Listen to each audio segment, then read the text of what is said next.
এভাবে রক্ত দেবেন না। রক্তদান অনুষ্ঠানে মাইক্রোফোন হাতে নিয়ে জানালেন ওসি।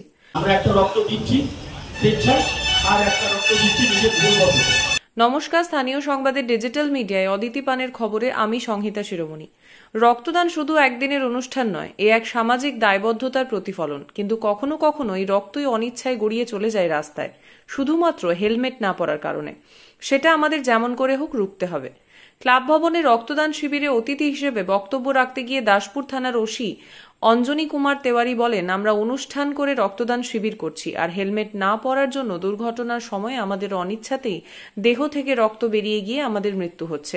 তাই শিবির করে রক্তদান মহতি উদ্যোগ, কিন্তু হেলমেট না পরার কারণে শরীরের রক্ত যেন বেরিয়ে না যায়, সেই বার্তাও এই রক্তদান শিবিরের মাধ্যমে ছড়িয়ে দিন। শুধু আমাদের একটা পুলিশের মাধ্যমে করা সম্ভব না, এটা আপনারাও জানেন। তো আপনারা একটা বার্তা তুলে ধরুন, এই ছোট ছোট রক্তদান শিবিরের মাধ্যমে কিন্তু সচেতনতামূলক একটা কাজ করুন, যেখানে মানুষকে বলুন যে আপনারাও হেলমেট করুন, সিটবেল্ট করুন, ট্রাফিক নিয়মটা মানুন। সেফটা কি ট্রাফিক নিয়ম মানুন।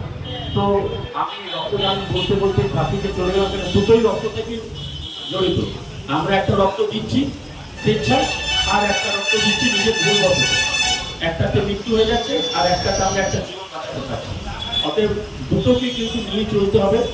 আর আজকের রক্তদান শিবিরে ওসি ছাড়াও ঘাটাল মহকুমা শাসক সুমন বিশ্বাস, বিধায়ক মমতা ভূঁইয়া, দাসপুর এক পঞ্চায়েত সমিতির পূর্ত কর্মাধ্যক্ষ সুনীল ভৌমিক, সাগরপুর স্যার আশুতোষ হাইস্কুলের প্রধান শিক্ষক মানস কুমার মান্না, বরুণা সৎসঙ্গ হাইস্কুলের প্রধান শিক্ষক সুজিত বন্দ্যোপাধ্যায় প্রমুখ উপস্থিত ছিলেন।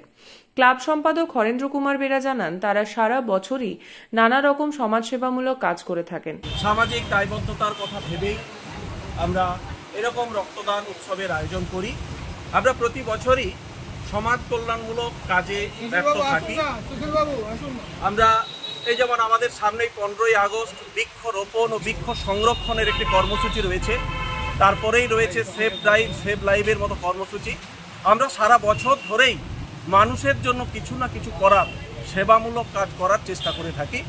ক্লাব সভাপতি মনোজ কুমার খাড়া এবং সাংস্কৃতিক সম্পাদক তারাশঙ্কর দাস বৈরাগী বলেন, আমাদের ক্লাব সমাজ সেবামূলক কাজের পাশাপাশি সাংস্কৃতিক চর্চার দিকে দিয়েও অনেক অন্যান্য ক্লাব থেকে এগিয়ে।